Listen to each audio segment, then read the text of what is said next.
Hello, everyone. This is Paula R. Moore, and welcome to the Vagina Narratives live podcast, where we talk about vaginas. Yeah, my vagina, your vagina, all the vaginas in the world. And I just want to welcome you to this segment, Black Vaginas versus White Vaginas. This is going to be a very interesting topic on this evening or afternoon or morning, wherever you may be in this world, being that my daughter just got back from Bali, and I think right now it is morning time or going into the morning time. So good morning, good afternoon, good night, or good evening to those of you who are listening and watching this podcast. Again, this podcast conversation is going to be about Black vaginas versus white vaginas. I think that's going to be a pretty good conversation for tonight. Well, I don't have anyone in the studio with me tonight. I wanted to do this segment by myself. Again, this will be a weekly, or this is a weekly live podcast, the Vagina Narratives, live with Paula R. Moore. We are also going to have sponsors, and we'll have special guests, and we'll thank our sponsors, and we'll have our guests on to share their stories about their vaginas. And I'm really, really excited about it. But this is sponsored by and presented to my viewers and my audience via the Vulva Experience. If you have time in your schedule, you can go and visit us on the World Wide Web at thevulvaexperience.com.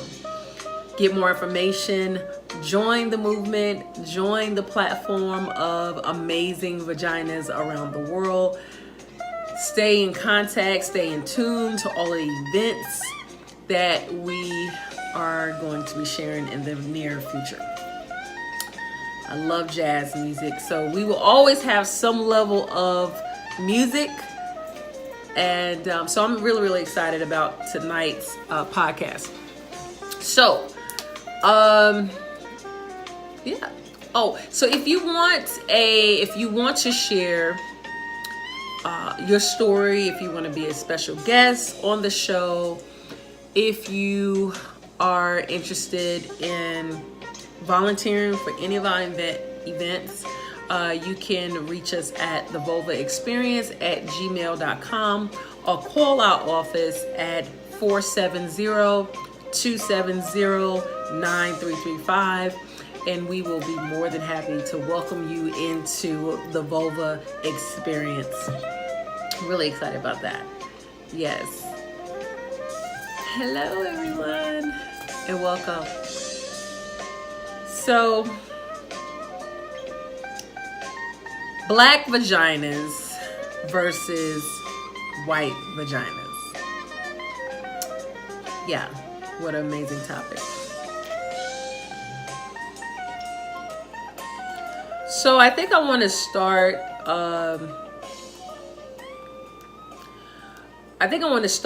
This podcast off by saying that I am a lover of vaginas. You may want to call it vulva. You may want to call it the snatch, the cookie, the pussy. There are several different names for the vagina. I like to call mine the vagina, and that is the professional medical term for a woman's anatomy, part of her body. Okay, so for those of you who think the word vagina is a disrespectful term in conversing about the word vagina, please do your research and get a little more educated on that word. so you won't be so appalled by it. I'm so appalled that she used the word vagina. I think that we are in a society where everything is just, people are just so sensitive to a lot of things. But at the same time, there are a lot of people who are coming out of the closet, and I don't mean from a sexual preference place, but just coming out of the closet, meaning being free, freer to express yourself, freer to share how you feel about certain topics that you could not share or speak about back in 1950, 1960, the 1970s. So I just encourage you to come out of the closet, be free with yourself, be honest with yourself. And, you know, unfortunately, it may offend some people, but you're not here to live for people. You are here to live your life and explore the possibilities and opportunities that's presented to you. Anyway, so let's talk about black vaginas versus white vaginas. Like, where do I want to start? So there, I don't know how many conversations that people are willing to have with the difference of black vaginas versus white vaginas in respect to white vaginas, black vaginas, meaning black women and black women and white women. So that's what we're going to be talking about. So it really is not about the vagina per se on this topic, but we really want to dive into black women versus white women. Okay. And this subject matter may be a little uncomfortable for some, and it may be a little educational for some, very enlightening for some, and then some may not even receive what I have to say. But hey, we are living in a country where we supposedly have this thing called freedom of speech. So I am taking full advantage of the fact that I have a voice and I have something to say, and we live in an era where we have so many platforms that we can voice our views and have topics and discussions as such. So I decided to talk about black vaginas versus white vaginas, black women versus white women. Why? Because we are in a day and age where racism is at I want to say at an all-time high, but we were once believed that racism died off, especially after the civil rights movement with Dr. Martin Luther King and all of the civil rights movement leaders, and how they fought for equality and marched on our behalf, and how many black people, died during the fight of equality and making sure that people of color had the same rights as people who I guess were not of color. Like the privilege to drink from the same fountain. Now, I'm going to tell you personally, I don't use public fountains. So for those that back in the day needed that access to that water fountain, I am happy that we had people who fought on behalf of people just simply getting some water if they're thirsty. The right to sit at the same dinner counters, the cafeteria counters in the same restaurants. So thank you to all of those that have fought and paved the way for people of color to have a level of equality. However, there's still some residue of racism that is very, very prevalent in our society today. So I do want to talk about, started off, I visit Panama City last weekend. I was in Panama City for about 4 days. Panama City, Florida, to be exact.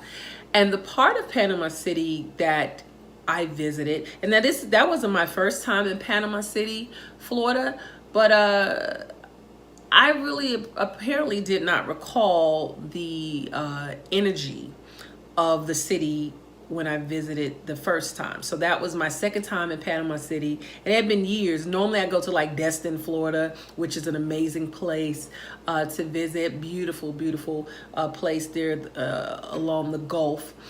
And but this go round, I decided to visit Panama City Beach and do a little vacation getaway. Well, I decided to find a seafood restaurant because I wanted some seafood, being that I was near the ocean. And I went into this particular restaurant. And I'm not going to say the restaurant's name because my waiters and my waiters were very nice.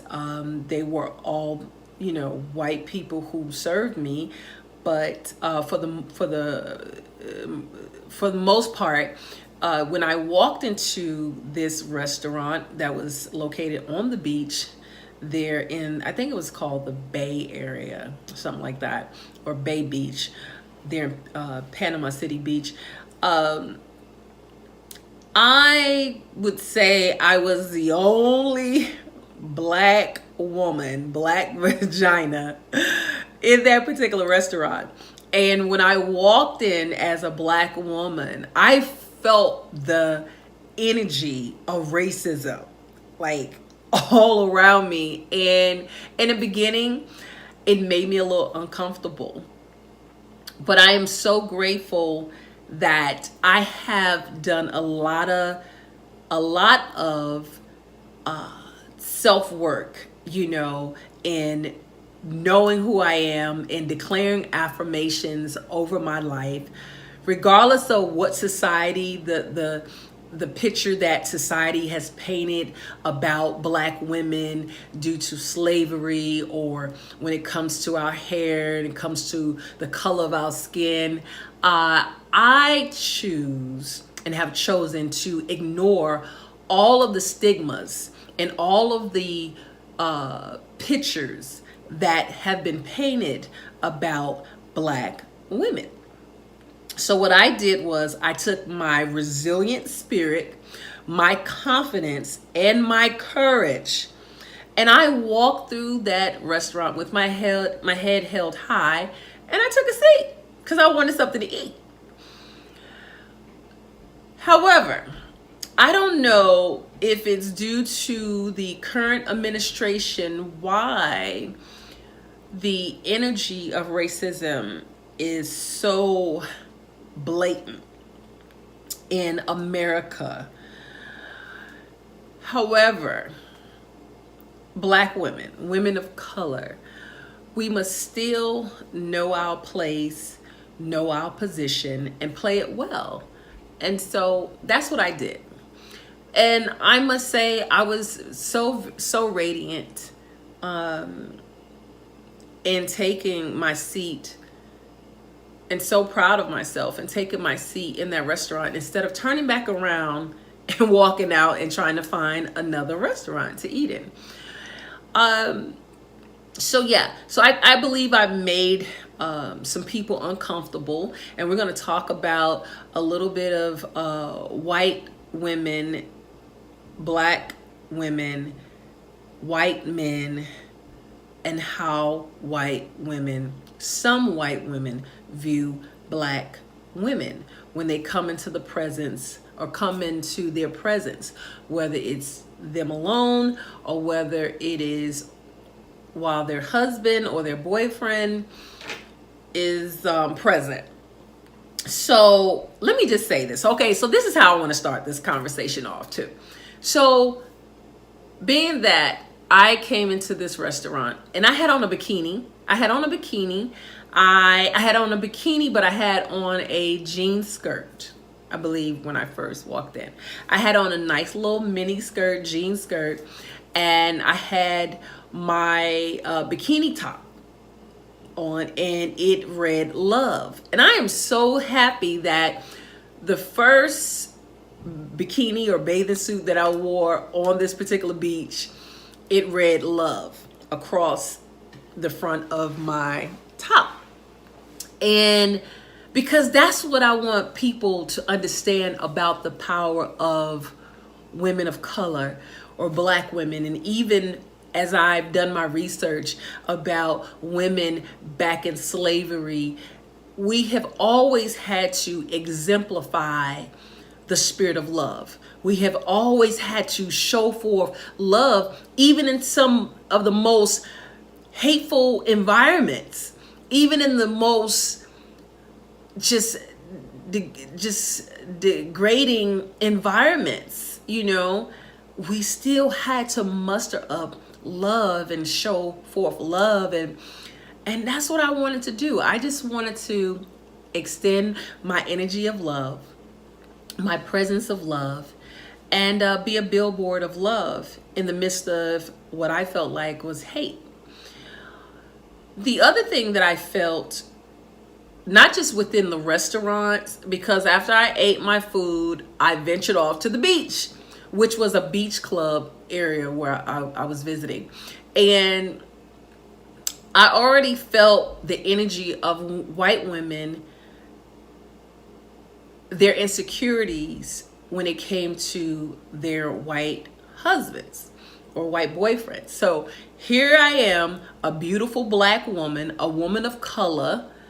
I walk in, I'm radiant, my body is snatched, okay, because I have worked out anyway to make sure that when I put on my swimsuits or my bathing suits or my bikinis or whatever, I'm looking good for myself. So granted, she was in the house, and I can just feel the stares of the white men in that restaurant. And it wasn't all like, who does this woman of color think she is? They were admiring me. White men. And they couldn't help it. Some of them couldn't help it. And their wives and their girlfriends knew that that energy of admiring me was there. So I ate my food and then I went on to the beach. Well, I parked my little pink towel in the midst of all of this whiteness. And I said, I'm going to get in the same water, same ocean. They don't own it. The same ocean as the rest of the people here on the beach. And so what I did was I laid my blanket, my pink towel down, and I peeled out of my jean skirt and I ran and did a whole Baywatch move. And I got into the ocean. And again, I could feel the energy of the white people, like I wasn't supposed to be there. And so that alone, where you have a black woman versus a white woman who decides that they want to go to a particular place, and automatically I'm feeling the energy of me not being wanted there.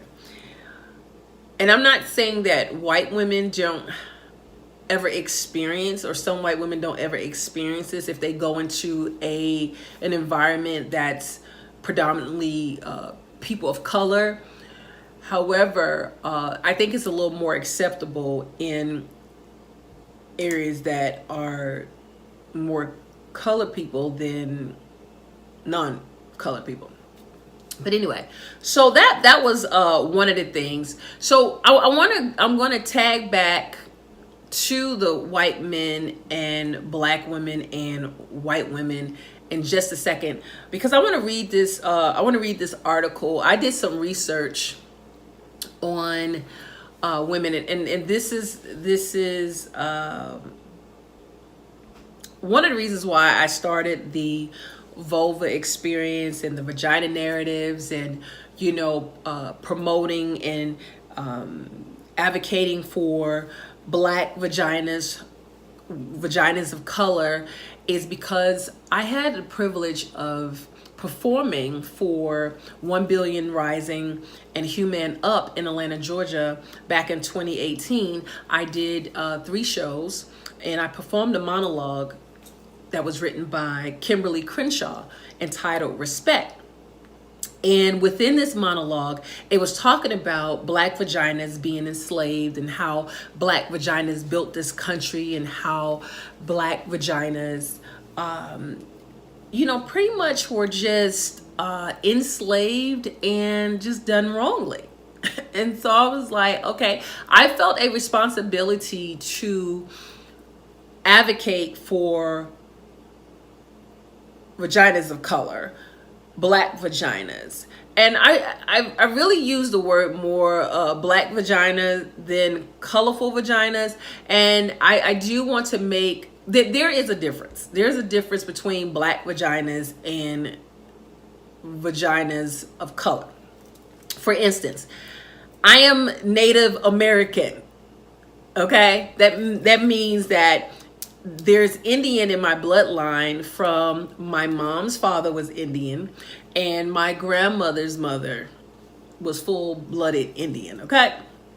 So Native American Indians aren't considered Black women, okay? So I want to make sure that people are educated that just because my skin is caramel looking, that doesn't mean that I am just a Black woman, okay? So I think we need to be a little more vocal about who we really are. There are women here from Jamaica. There are women here from Africa, yes, like the real Africa, okay? There are women from the Dominican Republic.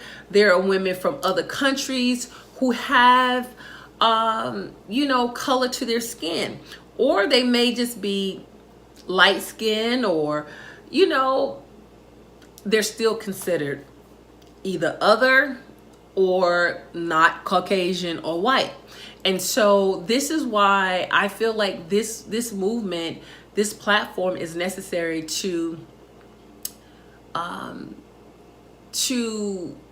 what I want to say.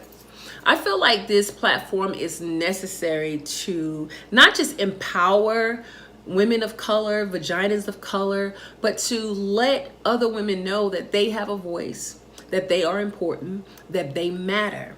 So when Kimberly wrote this monologue, Respect, and I did the 3 shows, I took the not just the conviction, but the responsibility to start a platform that empowers women of color.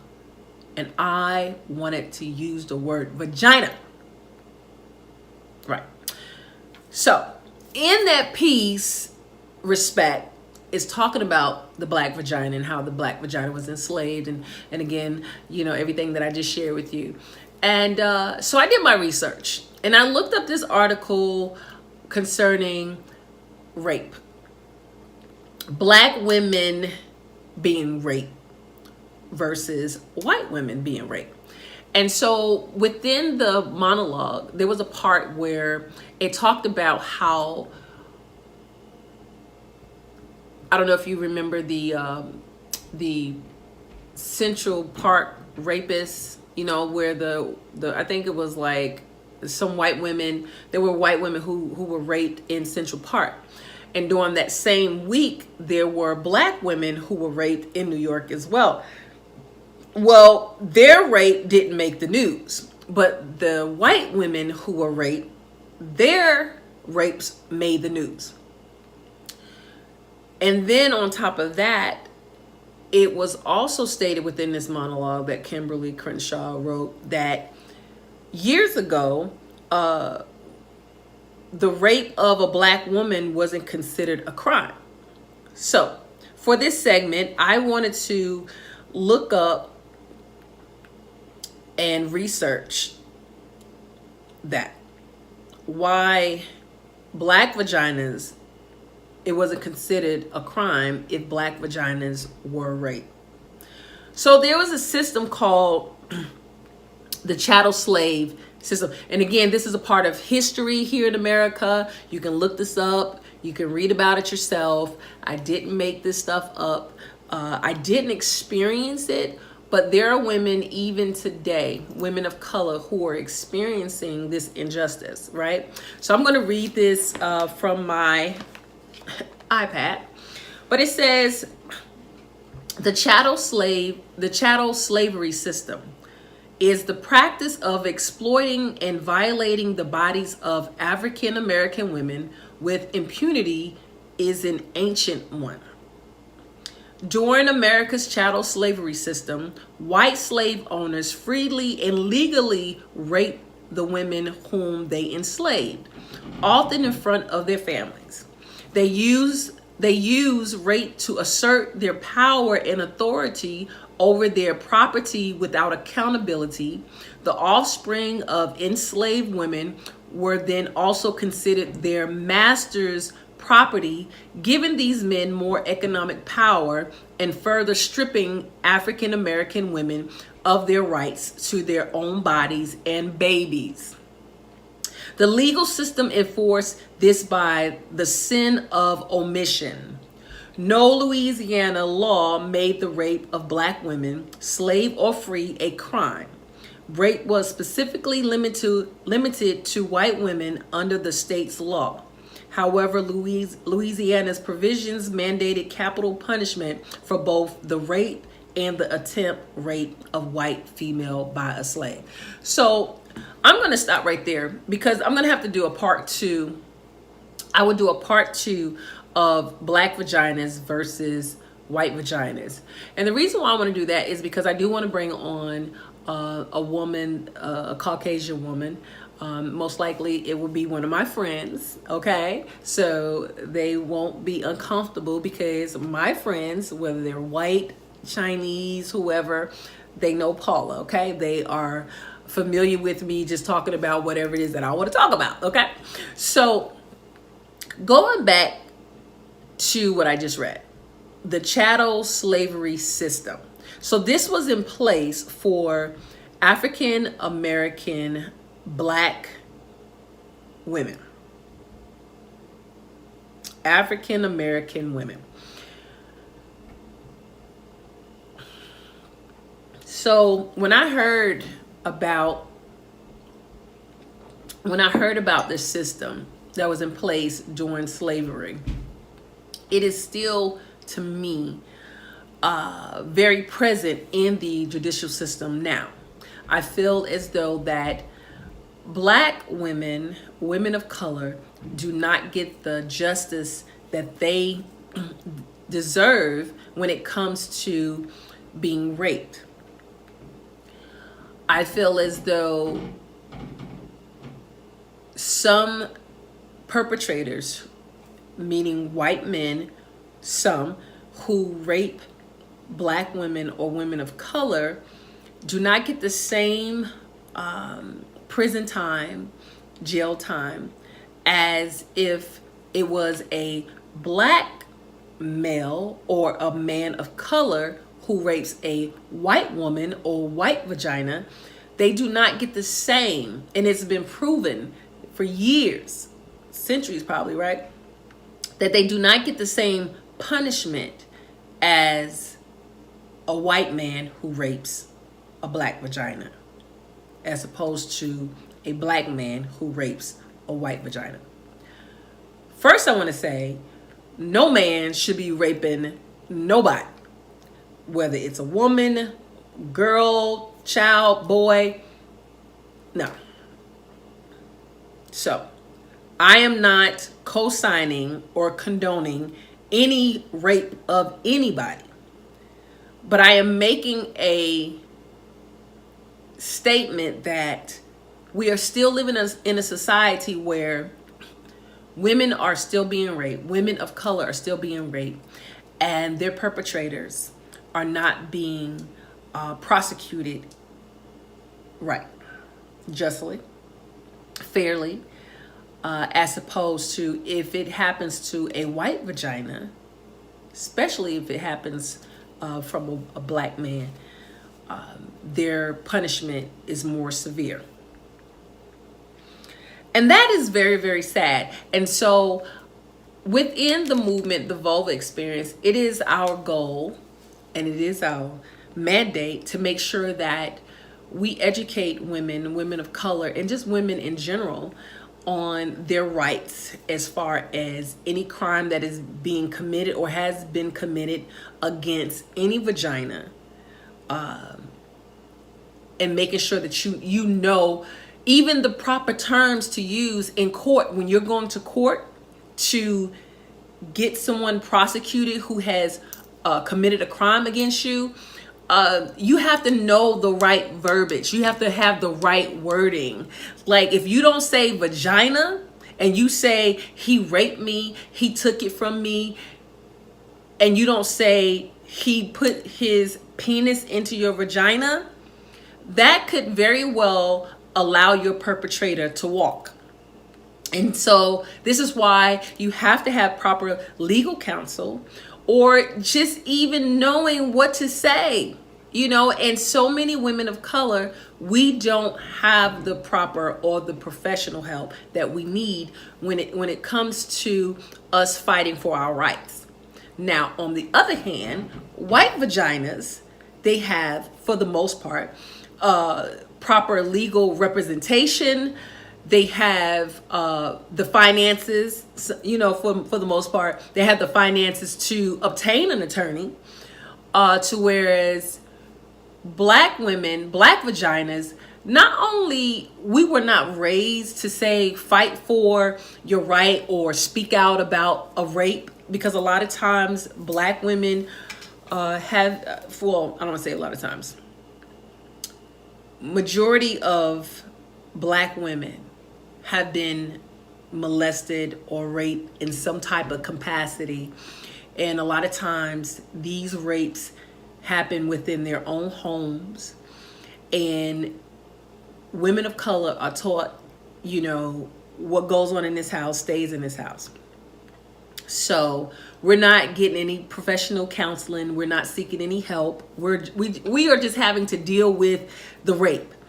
And this comes from, to me, that whole chattel slavery system that has been passed down from generation to generation, where we don't talk about the abuse, the sexual abuse crimes that happen against us. Now, white vaginas, maybe there are some who were coerced in not telling on their perpetrator, but for the most part, they get to tell, they get to talk about it, they get to get legal counsel, they get to go to, psychiatrists, they get to go to some type of therapy sessions to deal with their trauma.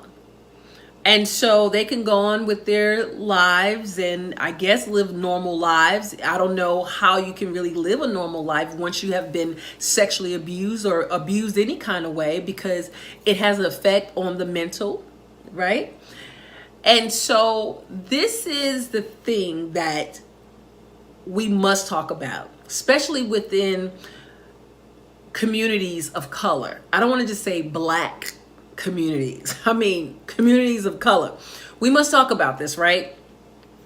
And so it's just disheartening to know that black women, women of color, are suffering still in 2019, just as women of slavery, women of color who went through slavery, suffered in silence. They had no rescue. They had no savior. They had nobody to speak up on their behalf. They had no one. And so, it's time out. I know we have the Me Too movement. I'm grateful for the founder and the organizer of the Me Too movement. I'm grateful for Eve Ensler starting the Vagina Monologues over 20 years. But again, that has not stopped men from raping women. It has not stopped the, men thinking that they can. I don't care what color the man is. It is not right to rape a black vagina or a white vagina or any vagina. But again, so that's the difference between, I feel, black vaginas versus white vaginas. So then I started thinking about when black women and black girls were being raped by their masters during slavery time. How did the white woman, the white vaginas, feel about that? They had to have some level of insecurity because their husband, John, was humping and screwing the black slaves, female slaves. And I understand that there were some slave owners who raped the black men and the black boys, but I want to talk about the vaginas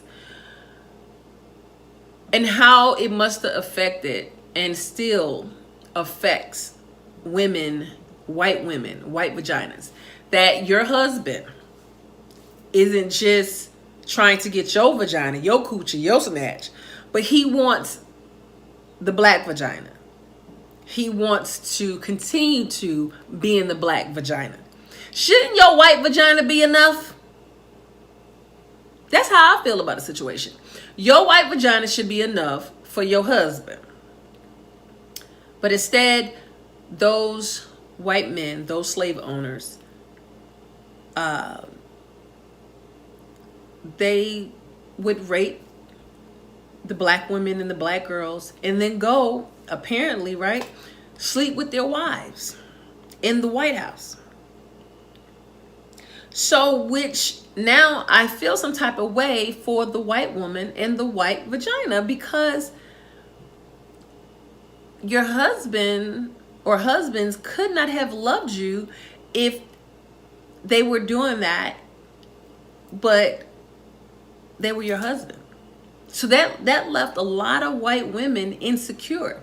And I believe that's why society has tried to make the black woman, the black vagina, not appear to be beautiful, remarkable, amazing, phenomenal, radiant, classy, gorgeous, brilliant, intelligent. All of those amazing words. I mean, just look. There's a picture by the name of Mona Lisa.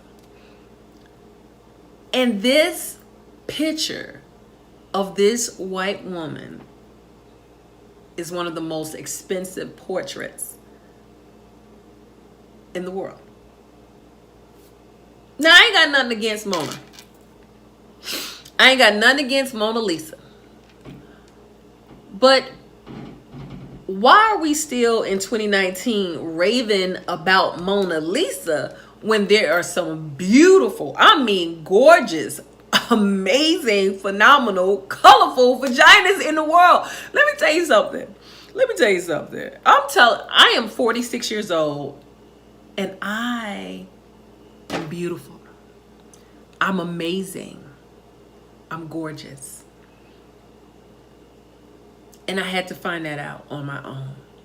Because growing up as a little girl, all I saw was white vaginas with long blonde hair, nice clothing. They were more fashionable. We bought white baby dolls. And black vaginas, black women, black girls, little black girls were trained to admire and look up to the images that we saw as little girls. Now, don't get me wrong. There's some beautiful white vaginas out there. There's some beautiful women who are not melanated, who do not have color in their skin. However, they were not stripped of their identity. They were not stripped and told that they were not beautiful or that their hair was nappy. And in all actuality, white women, white vaginas, your hair is the way your hair is. Our hair, women of color, like, we have very versatile hair. We have very diverse hair. Like, my hair is a nappy, and I want to say this to all of my women of color who rock their natural hair, or you may not even rock your natural hair, but I have a very beautiful curl pattern, S-curl pattern in my hair. My hair is not nappy. Just because your hair curls up, it does not mean that your hair is nappy or your hair is not good. Because society painted the picture that if you don't have straight hair, if your hair is not blonde, you're not beautiful. There are white vaginas who wish they could have our curly hair and our afros and our amazing versatile hairstyles that we can do. So I applaud your hair, Black woman, woman of color. And there are white women and white vaginas who applaud your hair too. I have white friends who, I have white girlfriends who, they love my hair. They love it. They say things like, I wish my hair can look like that. And they celebrate me in all of my caramel skin.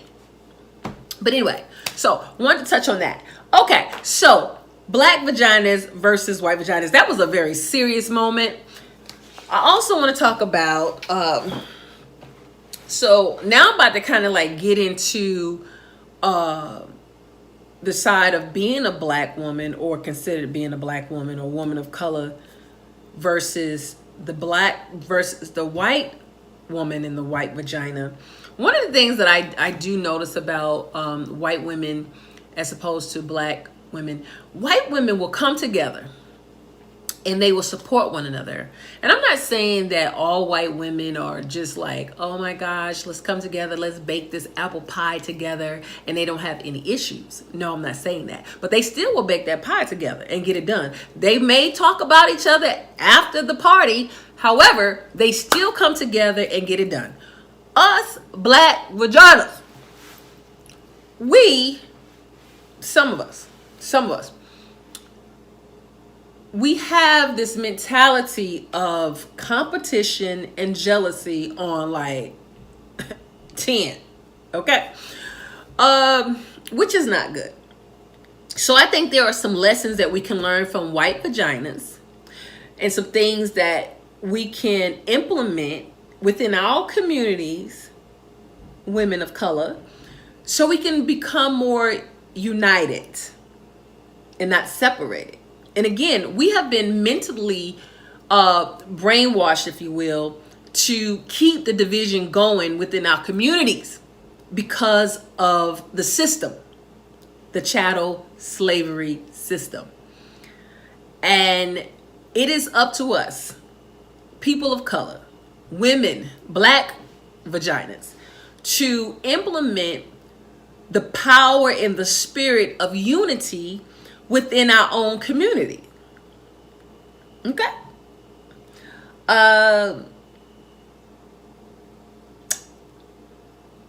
So, now this is another one. So, I've been married twice. And you know what I want to say? I was married to two wonderful men. That's what I'm going to say. Regardless of how my marriage ended with my two ex-husbands, I will say this about them.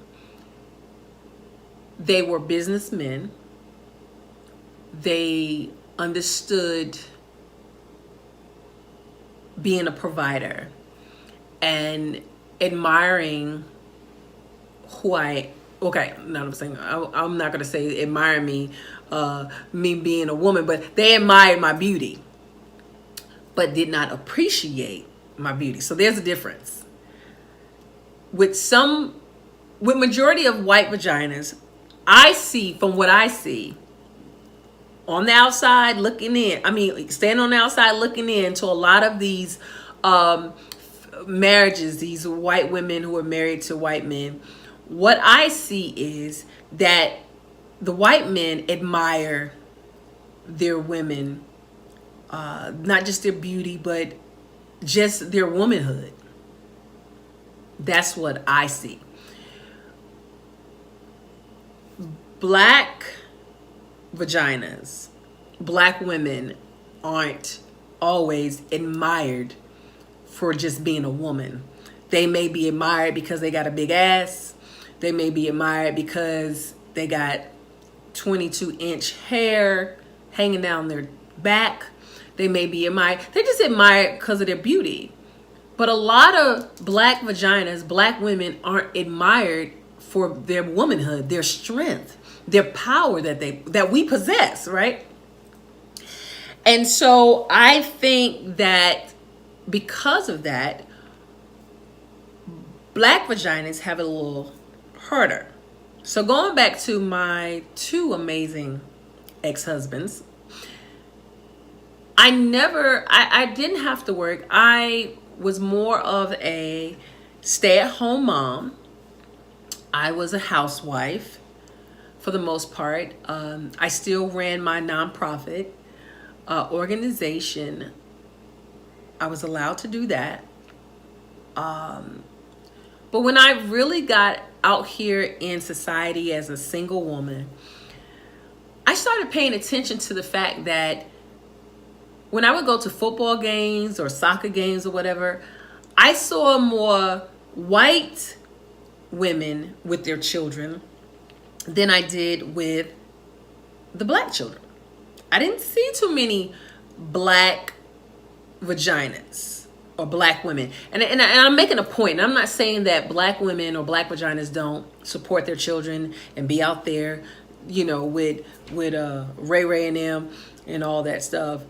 The point that I'm trying to make is, why is it normal for white vaginas, white women, to be housewives and celebrated for being a housewife or a stay-at-home mom than for black women? Like, black women, it's like black women should not be stay-at-home moms. We should not be housewives. And if we are staying at home and we are a housewife, we're looked at as being lazy. But what about Becky? Why does Becky get to be celebrated being a house mom, a housewife, staying at home, shopping, going to get some Frappuccino with her other friends who are soccer moms and all that? And black women are looked upon as lazy or don't have any business about themselves because they too want to be a soccer mom, a stay-at-home mom, a housewife. I feel as though that we have done enough. We have worked enough, not just for the master, but we are, let me tell you something. Black vaginas are remarkable. We are very resilient. We are leaders in our communities. We're leaders in the world, period. And we are not valued enough. We are not appreciated enough. There was a time where black vaginas, black women, not only took care of the master's household, clean, wash clothes, breastfed their children, but then we had to run home, and I'm talking for my ancestors right now. We had to run home, or they had to run home to their shacks, cook dinner for their family, feed their children, clothe, bathe, do all this stuff, and still give up the coochie to their husbands.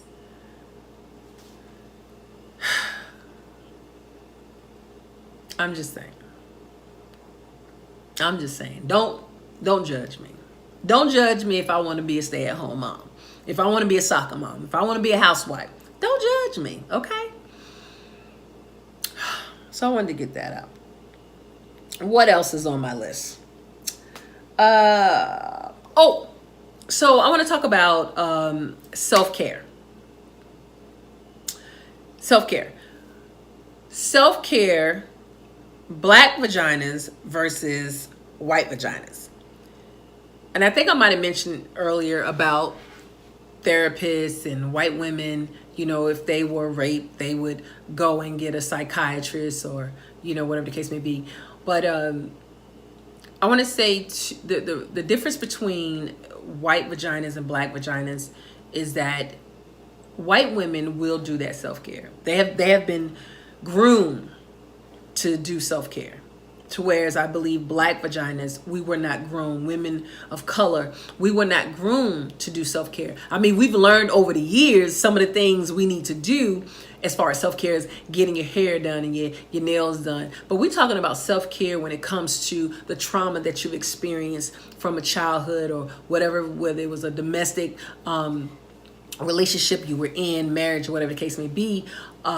You have to take time out to do self-care, meaning get you a therapist, get you a counselor, do the necessary things to help you in the area of mental health. To whereas our white vaginas, they don't have a problem with going to a psychiatrist. They don't have a problem with, I'm not a supporter of antidepressant drugs or taking drugs to deal with depression or trauma. And for some people, they need that. But there are other ways that you can heal yourself and do self-care without prescription drugs. Okay? And I'm just speaking from experience and knowing that there are other ways, alternative ways to heal yourself from childhood trauma or any type of trauma, to be exact. But white vaginas, white women were groomed to do self-care. They will get massages. They will take their children to get massages to release the toxins out of their bodies. They will go to certain spas and do meditations and different things like that. And I just encourage all of the colorful vaginas out there that you do self-care. Self-care is not just you getting your hair done, buying a new outfit, getting a new pair of shoes, getting your nails done, or getting your eyebrows arched, but it really is self-care in hair, in your brain, in your mind. Okay. Again, get the professional help that you need. Sit down and talk with someone about your trauma, right? Because white women do it. They sit down, they talk about whether their husbands are cheating on, whether their husbands are cheating on them. They go get a psychiatrist for that.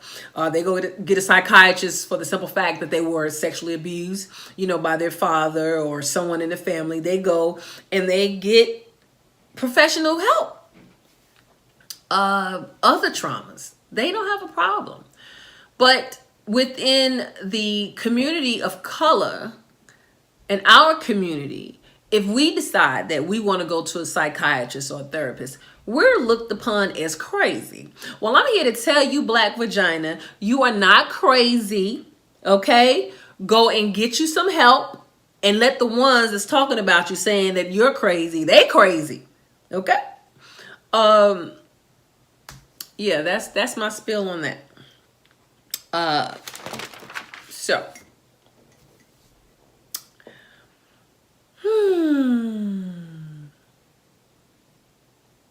Yeah, I think that's pretty much all I need to say about that. Black vaginas versus white vaginas. So that's my spill. Coming up, we're going to pay homage to Eartha Kitt, one of my role models, who is no longer with us. This is what we do here on the Vagina Narratives live podcast. We will always pay homage, for I am grateful for the women of color who have paved the way for women such as myself and those that are coming even behind me. And we must continue to call out their names, whether they're still present or whether they have gone and left this place called Earth. My name is Paula R. Moore, and you just listened to the Vagina Narratives live with me. Have a blessed evening, blessed day, blessed morning.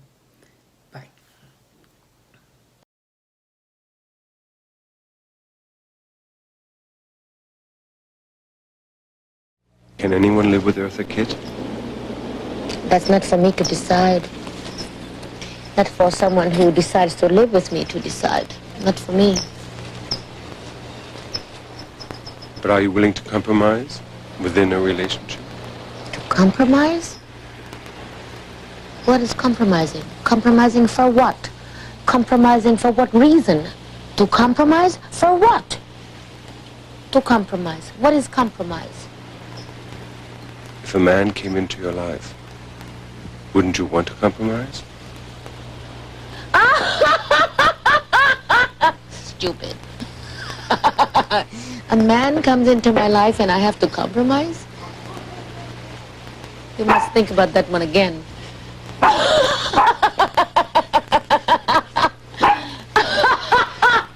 A man comes into my life and you have to compromise for what? For what? For what? A relationship is a relationship that has to be earned, not to compromise for. And I love relationships. I think they're fantastic. They're wonderful. I think they're great. I think there's nothing in the world more beautiful than falling in love. But falling in love for the right reason, falling in love for the right purpose, falling in love, falling in love. When you fall in love,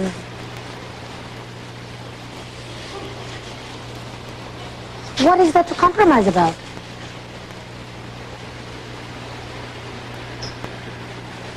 Isn't love a union between two people?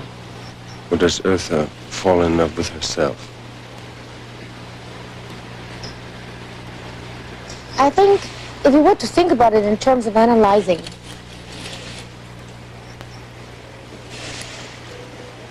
yes, I fall in love with myself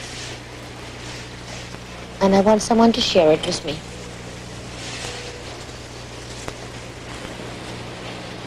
I want someone to share me with me.